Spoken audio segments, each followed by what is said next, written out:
भाजी मैं नहीं किया, उन्होंने क्यों नहीं कहना चाहिए। मैं क्या वो टोपी वाले कहते हैं उन्होंने क्यों नहीं कहना चाहिए। वो तो मैं भी टोपी दो उधार ला के पाई। अच्छा अभी रिजल्ट में आंसर, एक सेकंड तो पूरा जवाब भी देने दे। बात ये है कि जी स्टेबिलिटी कुछ होती है जो शॉर्ट टर्म होती है, कुछ लॉन्ग टर्म होती है। लॉन्ग टर्म तो इस मुल्क में कभी हुई नहीं, तो ज़्यादा से ज़्यादा यही हम वो कर सकते हैं कि अगले 3-4 साल जो है वो रिलेटिवली स्टेबल गुजर जाए, ताकि मीशत जो है वो चल पड़े और कोई मेजर शेकअप ना हो।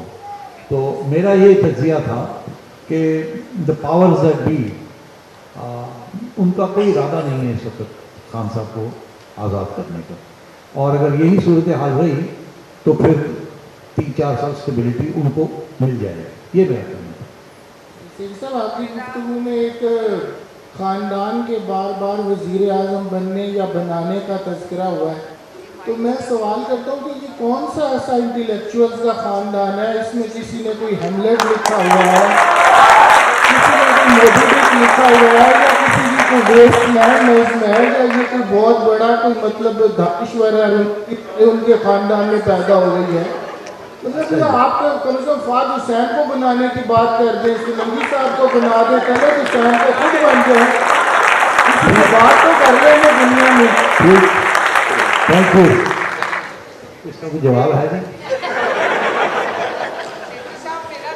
हाँ जी। मेरे पास माइक नहीं है, लेकिन आपको आवाज़ आ जाएगी। ये जो आप किसी को अपने अमल का जवाब क्या देते, सवाल सारे गलत थे, जवाब क्या देते। ये जो पिछले इलेक्शन में लब्बैक या रसूलुल्लाह वाली जो पार्टी है TLP, बहुत सारी जगह पे वो तीसरे नंबर पे रही है। मुस्लिम लीग नून पार्टी भी तीसरे नंबर पे TLP। पिछले इलेक्शन में बहुत सारे हल्कों में TLP जो यहाँ पे ये जो एक्सट्रीमिस्ट फाशिस्ट एक ग्रुप है वो तीसरे नंबर पे लोगों ने उन्हें वोट दिया। और फिर इस्टेब्लिशमेंट ने एक और पार्टी यहाँ पंजाब में बनाई थी, वो हाफिज सईद की पार्टी मिली मुस्लिम लीग। तो आप ये जो इलेक्शन का देख रहे हैं तो ये लोग वोट लेने वाले लोग हैं। अभी भी लाहौर में अगर आप अंदरून की तरफ जाएँ, उनके ऑलरेडी जगह जगह पे वो लगी हुई हैं उनके लोग जो इलेक्शन लड़ रहे हैं। तो आप क्या देखते हैं कि ये जो पार्टीज़ हैं, ये मजहबी, ये लब्बैक और मिली मुस्लिम लीग, ये कितने सीट्स ले सकती है, कितनी इसको ताकत मिलेगी? Thank you. मैं तो अपने ख्याल आपको समझ रखता हूँ, मैं सिटी साहब से रिक्वेस्ट करी होगी कि देखिए मेरे ख्याल में जिन जमातों का आपने जिक्र किया वो हमेशा इस्तेमाल होती हैं एक ख़ास डिज़ाइन को हासिल करने के लिए, और ये हमारी माजी में नज़र डालें तो ये इसमें कोई रॉकेट साइंस नहीं है। इस वक्त आज के दिन जो ये इलेक्शन होने जा रहे हैं, इसमें शायद उनकी उस तरीके से ज़रूरत पेश नहीं आ रही, क्योंकि जो आउटकम जिस आउटकम की ज़रूरत है वो हासिल करने के लिए जो तरीका है वो और मुख्तलिफ है। तो इस बारी चाहे वो TLP हो, चाहे वो कुछ और इस तरह की जमातें हों, शायद उनके अपने हलकों में जो भी एज ए स्पॉइलर तो आ जाए, लेकिन मेरा नहीं ख्याल कि उनका कोई बहुत crucial critical game changing role मुझे नजर आ रहा है। हाँ जी, I agree with him. I don't think it will be a game changer. वो उनका वोट है, वो मिलेगा उनको vote, but I don't think they will end up playing any major role. Sir इधर माइक दीजिए जी है। मैं सवाल करना चाहता हूँ सर, खड़े हो।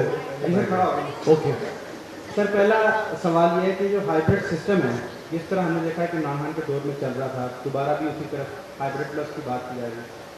क्या जदीद दुनिया में जिन मिसाइल का हमें सामना है, इससे इस सिस्टम से हमारा हल निकल सकता है? पहला सवाल तो ये है।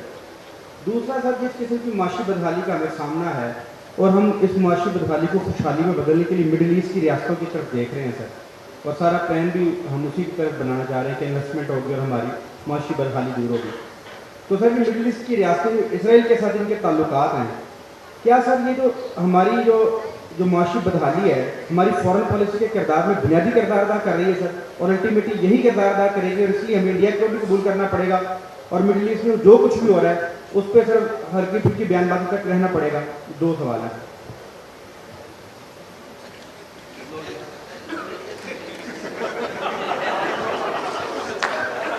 नहीं देखिए, मेरे ख्याल में हाइब्रिड का जो निज़ाम है वो हमारे यहाँ शायद ही कभी ऐसा हुआ हो कि वो निज़ाम ना रहा। कभी वो कम हो जाता है, कभी वो ज़्यादा हो जाता है, कभी वो नज़रों के सामने आ जाता है, कभी वो नज़रों से ओझल हो जाता है, लेकिन उसकी जो प्रेजेंस है वो तो हमेशा यहाँ पे रहती है। अब आइडियली क्या होना चाहिए, बिल्कुल इसमें तो कोई दो राय नहीं है कि आईने पाकिस्तान में तो हाइब्रिड सिस्टम का कोई रोल नहीं है, उसमें तो बिल्कुल क्लियरली डिफाइंड है। और कोई भी ऐसी सियासी जमात पाकिस्तान में नहीं है जो ये कहती है कि मैं आईने पाकिस्तान को नहीं मानती। लेकिन प्रैक्टिकली अगर आप देखें कि हर सियासी जमात ने उस हाइब्रिड सिस्टम से फायदा उठाया और जिस जमात ने नुकसान उठाया है उसने इंतजार किया है कि मेरी बारी कब आए कि मैं उस निज़ाम से फायदा उठाऊं। तो आज अगर हमारे यहाँ ये उम्मीद कम है कि हाइब्रिड सिस्टम खत्म होने जा रहा है तो उसकी बहुत सारी वजूहात हैं, लेकिन उसमें एक बहुत बड़ी बुनियादी वजह यह है कि वो लोग जो ये कहते हैं कि हमें हाइब्रिड निज़ाम नहीं चाहिए, वही उस निज़ाम को सीढ़ी की तरह इस्तेमाल कर कर इक़्तिदार में आते हैं और फिर उसी निज़ाम से डस कर सीढ़ियों से लुढ़कते हुए नीचे गिरते हैं और फिर उन्हीं सीढ़ियों पर चढ़कर वापस आने की कोशिश करते हैं। तो हम इस गर्दाव में फंसे हुए हैं और जब तक हम इससे नहीं निकलेंगे तो मेरे ख्याल में ये जो हाइब्रिड का निज़ाम है ये उस तरीके से पाकिस्तान से रिसीड नहीं करेगा जैसा कि उसूलन करना चाहिए। Next question. मेरा नाम इमरान है। तो मेरा क्वेश्चन नजम शेट्टी साहब के साथ है। सर में इकोनॉमिकली वीक है, पैसे ज़ाया करने की तो जरूरत नहीं है। आई डोंट थिंक सो कि जब रिजल्ट है आपने भी पिंडी वालों की और अपनी दिली ख्वाहिशात का इजहार कर दिया तो मुझे नहीं लगता कि हमें इलेक्शंस को एक्सपेक्ट करना चाहिए। Thank you. आप लोग डिसाइड करके हमें बता दें, हमें कोई इतराज़ नहीं होगा। Thank you. आप ऑन दैट हैप्पी नोट, तो आपने बात की कि इमरान खान साहब को 3 साल के लिए जेल में ही रहना चाहिए, तो आप ये किसने एक्सपेक्ट करते हैं कि वो 3 साल के लिए जेल में रहेंगे और पॉलिटिकल स्टेबिलिटी आ जाएगी जो अगले हुकूमत आएगी? वो कैसे पॉलिटिकल स्टेबिलिटी होती है? साहब आपकी गुफ्तगू में एक ख़ानदान के बार बार वज़ीर आज़म बनने या बनाने का तज़किरा हुआ है, तो मैं सवाल करता हूँ कि ये कौन सा ऐसा इंटेलेक्चुअल्स का ख़ानदान है? इसमें किसी ने कोई हेमलेट लिखा हुआ है, किसी ने कोई मोदी बुक लिखा हुआ है, या किसी की कोई वेस्टलैंड है इसमें है, या ये कोई बहुत बड़ा कोई मतलब दानश्वर है उनके ख़ानदान में पैदा हो गई है? मतलब आपका कम से कम फाद हुसैन को बनाने की बात कर दें, सिलंगी साहब को बना दें, तलत हुसैन को खुद बन जाए, किसी बात तो कर रहे हैं दुनिया में। Thank you. आपने भी जिक्र किया कि इस्तेकाम पार्टी जो है उसकी 20 के करीब सीट्स हैं और पीपल पार्टी जो है उसकी 40 के करीब जो है वो सीट्स हैं जहाँ से कैंडिडेट इलेक्शन कॉन्टेस्ट कर रहे हैं। और इसी तरह PMLN जो है उन्होंने अपने कोई 145 के करीब कैंडिडेट जो है वो खड़े किए हैं पूरे पाकिस्तान से जहाँ से वो इलेक्शन लड़ रहे हैं। तो खास साहब ने जिक्र किया था PTI खंबा जो इस दफ़ा इलेक्शन कॉन्टेस्ट करेंगे इंडिपेंडेंटली, जो ये सीट्स जो होंगी अभी तक की जो एक लिस्ट आई थी PTI की ये कल वाले डिसीजन से पहले, तो अराउंड 245 के करीब जो है वो पूरे पाकिस्तान से PTI का कैंडिडेट जो था इलेक्शन कॉन्टेस्ट कर रहा था। तो उसमें आपका थोड़ा सा एक्सपीरियंस मैं चाहूँगा कि आप शेयर करें कि ये खंबा जो वोट है या खंबा कैंडिडेट जो है ये कितनी सीट्स विन करेंगे और 145 PMLN में से जो है PMLN कितनी सीट विन करेगी, पीपल पार्टी जो है वो 40 में से कितनी सीट विन करेगी और इस्तेकाम पार्टी 20 सीट्स में से कितनी सीट्स विन करेगी। Thank you.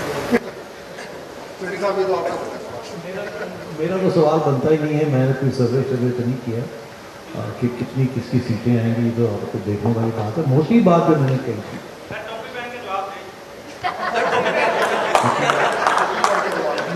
हाँ टोपी पहन के तो अच्छा ठीक है, टोपी पहन के दे देते बिल्कुल। एक्चुअली देना भी वही चाहिए टोपी पहन के, क्योंकि बनाना तो मैंने ही है ना टोपी पहन के, नंबर तो मैंने देने हैं। आपको याद है 2090 में आप थे नहीं उस वक्त बॉस से, 1990 की इलेक्शन किसको याद है क्या हुआ था? बहुत से कम लोग हैं, आपको याद होगा। 1990 में जो इलेक्शन हुई थी उससे पहले क्या हुआ था, 1988 में मोहतरमा आई, उस इलेक्शन को रिग किया गया ताकि उनको मेजॉरिटी, ओवरऑल मेजॉरिटी ना मिले, ताकि वो अंडर प्रेशर रहें, और नवाज शरीफ साहब को पंजाब में लाया गया। उसके बाद जब बेनजीर की छुट्टी कराई गई ट्रॉयका की वजह से, और छुट्टी कराई गई, तो फिर इलेक्शन में नवाज शरीफ साहब को लाना था। तो इलेक्शन में नवाज शरीफ साहब को कैसे लाए, इलेक्शन रिजल्ट की छुट्टी कराई गई ट्रॉयका की वजह से, और छुट्टी कराई गई, तो फिर इलेक्शन में नवाज शरीफ साहब को लाना था। तो इलेक्शन में नवाज शरीफ साहब को कैसे लाए, इलेक्शन रिजल्ट प्रेसिडेंसी से अनाउंस हुए।